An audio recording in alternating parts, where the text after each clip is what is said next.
오늘 모압 지방으로 간 한 사람이란 제목으로 말씀을 나누도록 하겠습니다. 룻기는 잘 알 수도 있고 혹 모를 수도 있는데 한 나라의 역사를 기록한 말씀도 아니고요. 인류 역사상 굉장히 중요한 그러한 사건을 말씀한 것도 아니고 그냥 한 시대에 한 가정에 일어난 사건을 말씀하고 있습니다. 오늘 이 룻기 말씀의 시작은 이렇습니다. 사사들이 치리하던 때, 사사 시대였다라는 말을 들으면 우린 자동적으로 이렇게 머리에 떠오르는 말씀이 있죠. 사사 시대를 총평하는 그 마지막 결론의 말씀 있잖아요. 이스라엘의 왕이 없었으므로 모든 사람들이 자기 소견에 오른 대로 살았다라는 말씀입니다. 물론 보이지 않는 곳에서 하나님의 긍휼과 주권이 시종일관 역사하고 있었지만 이 눈에 보이는, 항상 눈에 보이는 게 문제입니다. 눈에 보이는 현실을 놓고 그 시대를 판단을 해보면 방금 그 말씀처럼 자기 소견대로 옳은 대로 살은 그러한 한 문장으로 이렇게 결론을 내릴 수 있습니다. 왕을 인정하지 않고 각각 자기가 제 인생의 왕이 되어서 그렇게 제 소견에 옳은 대로 삽니다. 자기가 하고 싶은 대로 사는 그런 세상이 사사시대입니다. 그런 세상에 오늘 룻기의 말씀과 같은 그러한 일이 있었습니다. 이 시간 모압 지방으로 간 한 사람을 통해서 사사시대에 어떤 일이 있었으며 일어난 상황 속에서 하나님께서 우리에게 무엇을 말씀하시는지를 함께 살펴보려고 합니다. 하나님께서는 이스라엘 백성들을 이 애굽 땅에서 이끌어내시면서 하나님과 이스라엘 백성들 사이의 관계를 명확하게 말씀하신 적이 있습니다. 레위기 26장 12절 말씀이에요. 나는 너희 중에 행하여 너희의 하나님이 되고 너희는 내 백성이 될 것이니라. 이 관계를 하나님께서 선포하시고 이 관계 속에서 하나님께서는 원대한 계획, 믿음의 조상 대대로 약속하셨던 그 언약을 성취해 나가기 위해서 이스라엘 백성들을 가나안 땅으로 인도해 놓으셨습니다. 그리고 그 약속의 땅, 축복의 땅, 그 가나안 땅에서 하나님의 백성, 언약 백성된 자들이 풍성하고 풍요로운 삶을 얼마나 멋지게, 멋들어지게 잘 살아가고 있는지를 모든 열방 가운데에 보여주실 계획을 하나님께서 작정하고 있었습니다. 그러나 이스라엘 백성들이 이 가나안 땅에 들어가고 나서 얼마 지나지 않아 요수아를 비롯해서 첫 세대, 가나안 땅에 들어간 첫 세대가 모두 죽으면서 이스라엘 백성들은 언약 백성으로서의 그 삶은 모두 다 뒷전으로 내팽개쳐 버렸습니다. 그리고 그들의 삶은 가나안화가 되어버렸습니다. 아마도 그 땅에서 자신들보다 강한 그 가나안 족속들 틈바구니에서 이렇게 어떻게 해서든지 살아남으려다 보니까 그 부딪히는 실제적인 삶이 이 눈에 보이는 현실이 되어버리고 말았던 겁니다. 하나님께서 친히 약속하셨던 그 언약은 저 멀리는 뜬구름 잡기에 불확실하고 비현실적인 것이 되어버렸습니다. 그들이 우선 당장 해결해야 할 문제, 우선 당장에 무섭고 두려운 문제, 우선 당장에 피해야 할 문제들을 위해서 살다 보니까 가난화가 되어 버린 것 같습니다. 그러나 언약 백성으로서의 삶을 내팽개치고 그렇게 사는 것은 매우 잘못된 거죠. 잘못된 삶입니다. 왜냐하면 하나님과의 관계를 이제 그만 끝내겠다라는 뜻이 되기 때문입니다.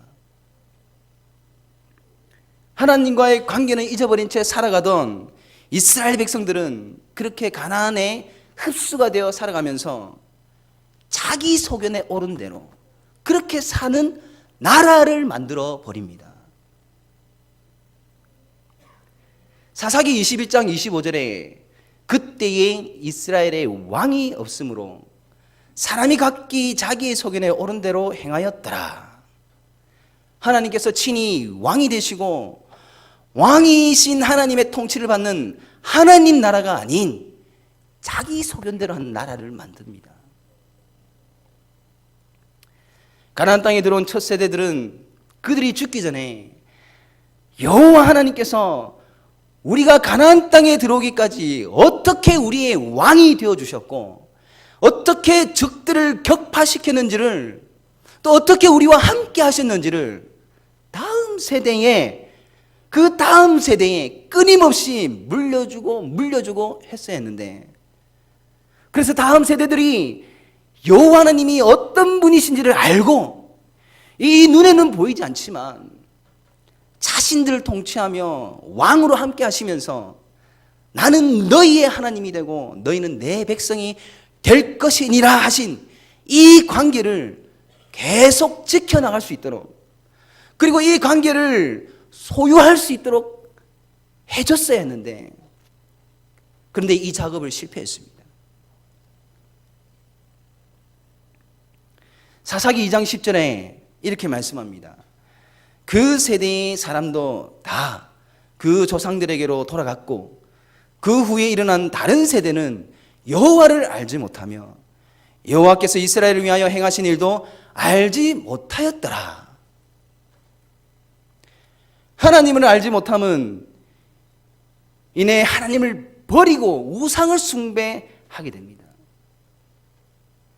하나님께서 공식처럼 선포하신 그 관계가 깨어져 버렸습니다. 마치 부부가 서로 사랑하며 행복한 생활을 해 나가야 할 것인데 아내가 남편을 갈아타 버리는 아주 망측한 일을 벌이는 꼴이 되어버립니다. 웃음을 유도한 말씀이 아니었는데, 하나님과 이스라엘 백성들의 관계가 깨어지자 약속의 땅, 축복의 땅인 그 땅에 죄악이 넘쳐나게 되었고 그 죄악의 정도가 심해져서 이제는 사사로도 회복이 되지 않게 됩니다. 그러다 보니 마땅히 젖과 꿀이 흘러야 하는 그 땅에 이제 더 이상 젖과 꿀이 흐르지 않습니다. 오늘 본문 말씀의 시작은 사사가 치리하던 때에 그 땅에 흉년이 드니라 입니다. 흉년이라는 말씀의 원어의 뜻에는 굶주림이라는 그런 의미가 있습니다. 젖과 꿀이 흐르는 땅이기 때문에 늘 이 배가 불러야 할 땅에 굶주림이 생겼습니다. 하나님과의 관계가 깨어지니까 이 배가 더 이상 채워지지가 않습니다. 하나님과의 관계를 회복하지 못하면 굶주림에 허덕이다가 죽을지도 모릅니다. 그런데도 그 관계를 회복할 생각은 하지 않습니다. 그 땅에 굶주림이 발생하자 한 사람이 온 가족을 이끌고 이 굶주림에 허덕이는 이 배를 채우기 위해 베들레헴에서 나갑니다. 1절 중간쯤에 보시면요, 유다 베들레헴에 한 사람이 그의 아내와 두 아들을 데리고 모압 지방에 가서 거류하였는데 라고 말씀합니다. 여러분, 베들레헴을 우리말로 번역하면 떡집이잖아요. 이 떡집을 의역하면 밥집입니다. 우리에게 떡은 간식이잖아요. 좀 확 와닿게 밥집입니다. 밥집. 여러분, 배가 고픈데 이 밥집을 나간다. 잘못돼도 너무나도 잘못되었습니다. 배가 고프면 밥집에 들어가서 어떻게든지 밥 한 그릇을 먹어야 하는 것이 지극히 정상인데 오히려 밥집에서 나갑니다. 그리고 모압 지방으로 들어갔습니다. 잘못돼도 너무나도 잘못되었습니다. 과거에도 흉년으로 인하여 다른 곳으로 옮겨갔던 역사적인 예들이 있습니다. 아브라함 때에 그랬고요. 이삭 때에도 그렇게 했습니다. 아브라함이 하나님께서 지시한 땅, 약속의 땅, 그 축복의 땅, 젖과 꿀이 흐르는 그 땅에 거할 때에 흉년이 들었습니다. 그래서 애굽으로 갔다가 망신을 당하는 그러한 적이 있었습니다. 그리고 그 이후에 아주 오래 이후에 아브라함의 아들 이삭도 또다시 그 땅에 흉년이 들었습니다. 창세기 26장 1절에서 4절 말씀입니다. 아브라함 때에 첫 흉년이 들었더니 그 땅에 또 흉년이 들매 이삭이 그랄로 가서 블레셋 왕 아비멜렉에게 이르렀더니 여호와께서 이삭에게 나타나 이르시되 애굽으로 내려가지 말고 내가 내게 지시하는 땅에 거주하라. 이 땅에 거류하면 내가 너와 함께 있어 내게 복을 주고 내가 이 모든 땅을 너와 내 자손에게 주리라. 내가 내 아버지 아브라함에게 맹세한 것을 이루어 내 자손을 하늘의 별과 같이 번성하게 하며 이 모든 땅을 내 자손에게 주리니 내 자손으로 말미암아 천하 만민이 복을 받으리라. 하나님께서 이삭에게 내 속에 좋아 보이는 곳으로 가지 말고 내가 있으라고 하고는 그곳에 그 땅에 있으라고 하시는 말씀이에요. 이삭이 있어야 하는 그 땅이 어떤 것이냐면 하나님께서 이삭의 아버지 아브라함에게 약속하신 것처럼 자손을 번성하게 하고 내 자손으로 천하 만민이 복을 받는 그런 언약이 주어져 있는 땅입니다. 그런데 하나님의 큰 복이 약속되어 있는 그 땅의 현실은 어떻습니까? 있는 재산조차 다 털어먹는 것은 둘째치고 당장에 오늘 먹고 살 양식이 없습니다. 생명이 위협받을 만한 그런 처지입니다. 그럼에도 불구하고 하나님께서는 복이 있는 그 땅에 머물러 있으라 하십니다. 생명의 위협을 받을 만한 상황 속에서도 계속 머물러 있으라고 말씀하시는 하나님께서 이삭에게 도대체 무엇을 원하고 계시는 걸까요?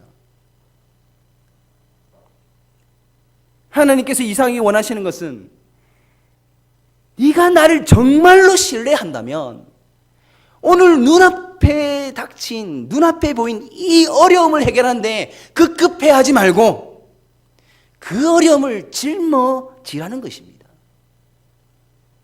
그리고 죽게 된다면 그냥 죽더라도 결국 하나님께서 약속하신 복이 이 땅에서 이루어진다는 하나님의 약속에 대한, 언약에 대한, 또는 언약하신 하나님의 하나님 되심을 끝까지 신뢰하라는 것입니다. 하나님께서 이삭이 원하시는 것은 이것이었습니다. 이 피부로 겪는 이 현실 때문에 지금 내어놓으려고 하고 있는 그 땅에 대한 언약을 포기하지 말라라는 것입니다.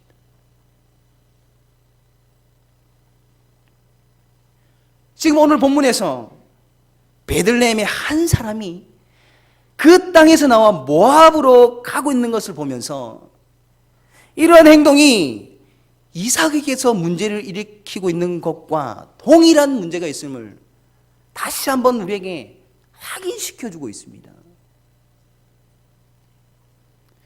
흉년이 든 그 땅에서 나오는 것이 세상 모두가 보아도 정당하다 할지라도 너무나도 그것이 합리적이며 이 이성적인 판단으로 마땅히 박수받아야 할지라도 그러나 이 성도들은, 그리스도인들은 하나님과의 관계가 바르게 세워져 있는 성도라면 모든 사람이, 모든 세상이 보는 것과 다른 기준으로 성경적으로 그 하는 결정을 점검받아야 합니다.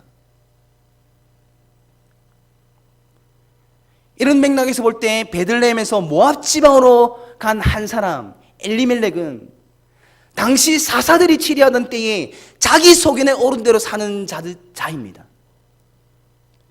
나의 하나님은 왕이시다라는 그 이름이 무색할 따름입니다.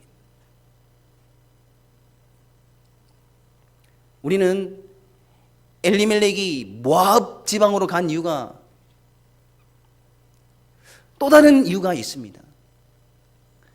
엘리멜렉은 배고픔만 채우기 위해 그 땅을 떠나서 모압 땅으로 간 것 같지 않습니다. 왜냐하면 오늘 본문 아니지만 룻기 1장 21절에 내가 풍족하게 나갔더니 라고 말씀하기 때문입니다. 베들레헴에서 없이 나간 것이 아니라 풍족하게 나갔습니다. 아직까지 풍족함에도 불구하고 왜 이 가정이 서둘러서 나갔을까요? 아마도 이 풍족함에 손해를 입는 것이 싫었던 것 같습니다. 룻기 전체의 문맥으로 볼 때에 엘리멜렉은 누군가에게 기업 물을 자일 것입니다. 그런데 기업 물을 자의 사명을 감당하는 것이 마치 룻기 4장 6절에 아무개가 말한 것처럼 자신에게 재산적인 손해가 될 것을 알고 다 정리하고 모압으로 내뺀 것 같습니다. 룻기 4장 6절 말씀을 다시 한번 우리 확인해 봅시다. 나는 내 기업에 손해가 있을까 하여 나를 위하여 무르지 못하노니 라고 말씀합니다. 엘리멜렉도 이 아무개와 똑같은 부류입니다. 그래서 오늘 본문 1절 말씀에 최초의 엘리멜렉을 가리켜서 뭐라고 하냐면 유다 베들레헴의 한 사람이라고 이름은 말하지 않는 것 같습니다. 이름을 말하지 않습니다. 하나님이 누구시며 하나님과의 자신들과의 관계성은 눈꽃만큼도 고려하지 않고 사는 마치 사사시대의 전형적인 인물처럼 자기 소견대로 살아가는 자가 신약 성경에도 있습니다. 물론 군데군데 있지만 신약 성경 누가복음 12장 16절에서 21절 말씀에 등장합니다. 예수님께서 말씀하신 비유의 말씀이신데요. 이렇게 말씀이 기록되어 있습니다. 또 비유로 그들에게 말하여 이르되 한 부자가 그 밭에 소출이 풍성하매 심중에 생각하여 이르되 내가 곡식 쌓아둘 곳이 없으니 어찌할까 하고 또 이르되 내가 이렇게 하리라 내 곡간을 헐고 더 크게 짓고 내 모든 곡식과 물건을 거기 쌓아두리라. 또 내가 내 영혼에게 이르되 영혼아 여러 해 쓸 물건을 많이 쌓아두었으니 평안히 쉬고 먹고 마시고 즐거워하자 하리라 하되 하나님은 이르시되 어리석은 자여 오늘 밤에 내 영혼을 도로 찾으리니 그러면 내 준비한 것이 누구의 것이 되겠느냐 하셨으니 자기를 위하여 재물을 쌓아두고 하나님께 대하여 부요하지 못한 자가 이와 같으니라. 이렇게 말씀이 기록되어 있습니다. 이 비유의 말씀에 등장하는 인물을 예수님께서 어리석은 사람이라고 말씀합니다. 어리석은 이 사람이 심중에 생각을 한 것들이 있는데 곡식 쌓아둘 것을 고려하고 공사를 벌입니다. 있는 곡간 다 허물어버리고 더 큰 곡간을 짓습니다. 그러나 이 어리석은 사람이 심중에 생각하고 고민해야 할 것은 사실 따로 있었습니다. 이 많은 부요함이 어디로부터 온 것일까? 하나님께로부터 왔다는 하나님의 섭리하심을 먼저 고민을 했어야 됩니다. 그리고 이 부요함이 가득가득 쌓여 있는데 이렇게 나에게 가득가득 주신 그 의미가 무엇일까? 하나님께서 나에게 이렇게 풍성하게 넘치도록 주신 이유가 내 것을 쓰고 남는 것은 부족한 자들을 도우며 나누어 주어야 하는 그 사명을 지키라고 주셨구나. 이것을 알았어야 합니다. 그리고 내가 가지고 있는 이 모든 것이 과연 나의 내일을 보장할 수 있을까라는 고민도 했어야 했습니다. 다시 말하면 나의 생명을 지켜줄 수 있는 것들이 저것일까라는 고민을 하라는 거죠. 나의 생명을 주관하는 것은 이 세상에 썩어 없어질 것이 아니라 하나님만이 나의 생명의 주관자가 되심을 고민을 통해서 알아내야 합니다. 그런데 이러한 것들은 고민하지 아니하고 어떻게 이 부요함만 더 이 땅에 쌓아놓을까만 생각하죠.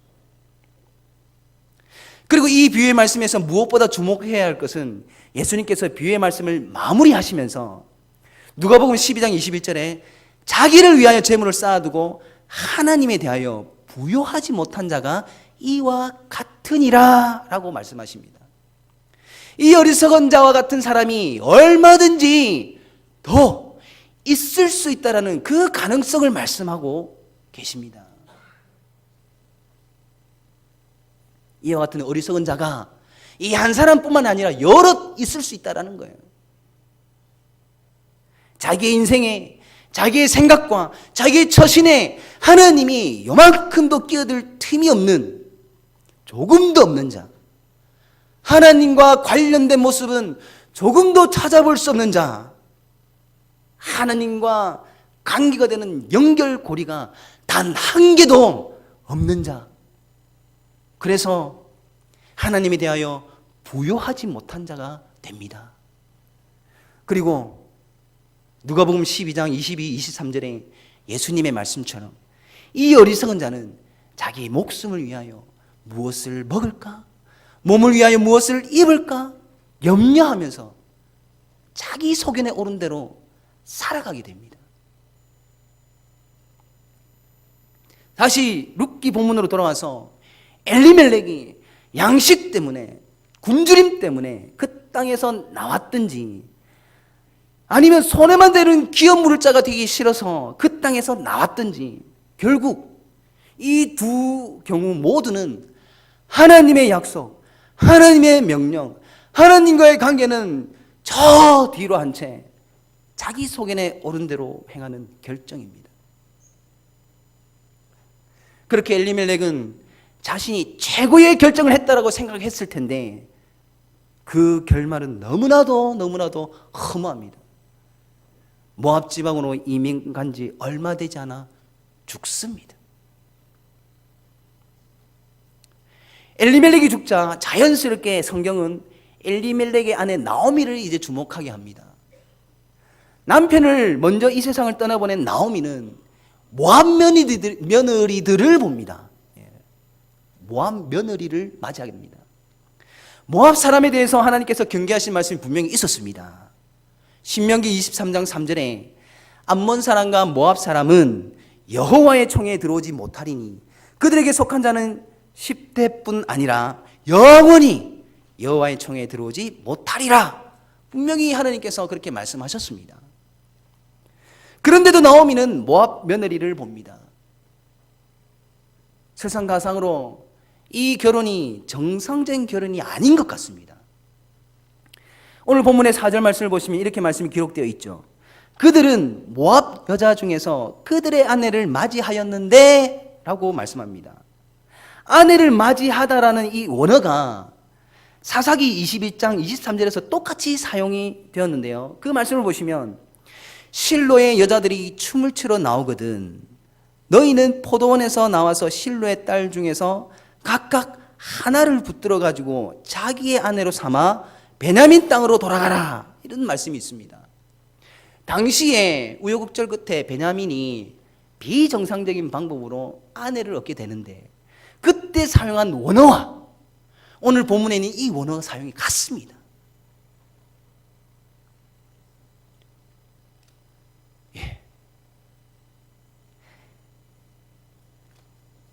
나오미가 남편을 갑작스럽게 먼저 보내고 이 가문의 대가 끊어질 것이 두려워서 두 아들들을 비정상적인 방법으로 그냥 후딱 결혼을 시킨 것 같습니다.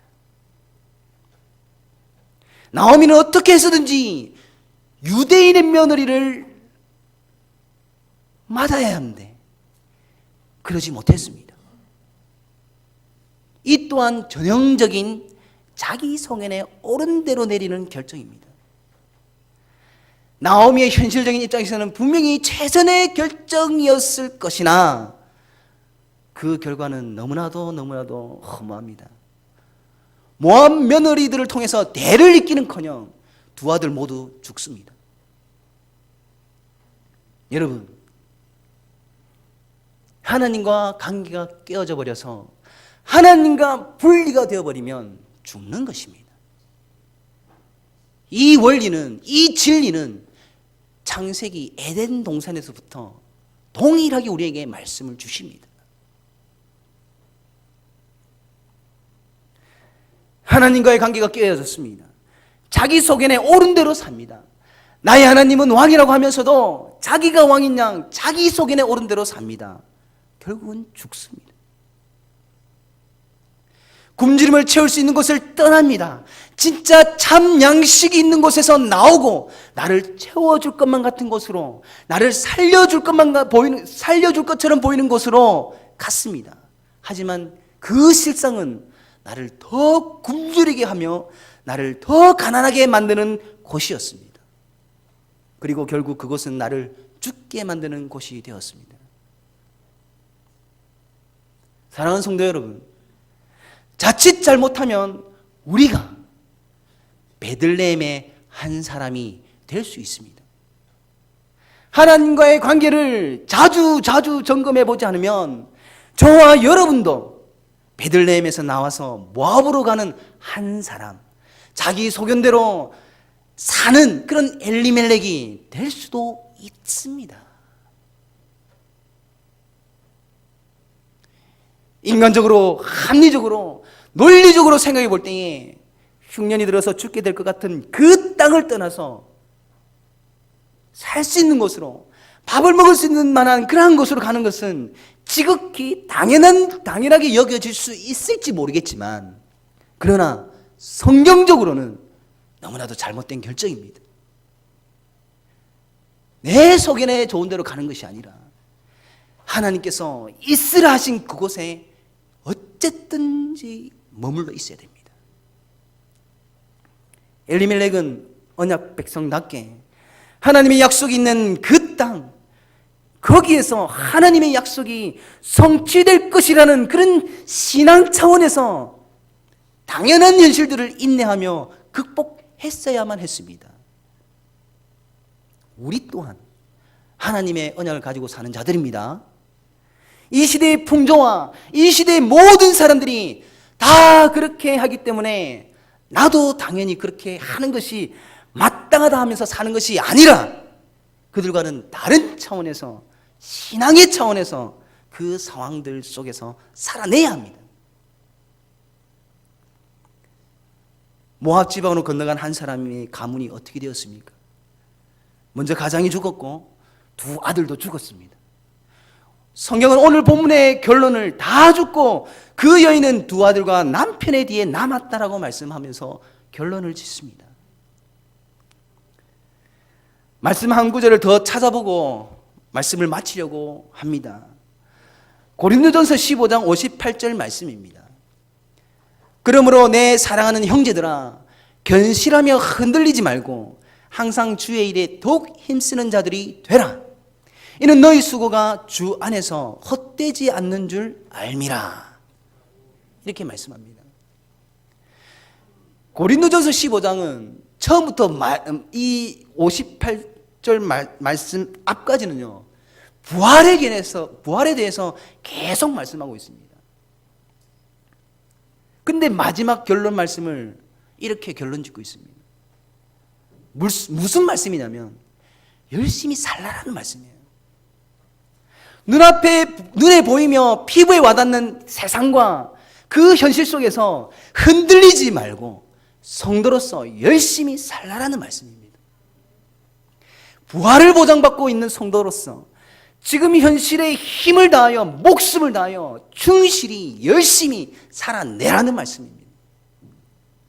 이것이 하나님과 바른 관계를 유지하며 살아가는 종말론적인 삶이라는 겁니다. 2017년은 이제 막 시작했습니다. 우리의 고단하고 죽고 싶을 만큼 힘든 성도의 삶을 살면서 만약 우리가 그 삶에 혹시라도 그냥 확 죽더라도 하나님께서 우리를 다 부활하게 하신다라는 것을 아는 성도로서 그 기준으로서 우리의 현실과 우리의 현장을 열심히 살아가야 합니다. 그렇게 살아가는 우리 모든 성도님들 되시기를 간절히 바랍니다. 하나님과의 관계적인 관점에서 우리 자신들의 삶을 바라보며 하나님의 언약은 반드시 이루어질 것이다. 이러한 것을 아는 성도답게 살아가시는 우리 모든 성도님들 되시기를 간절히 바랍니다.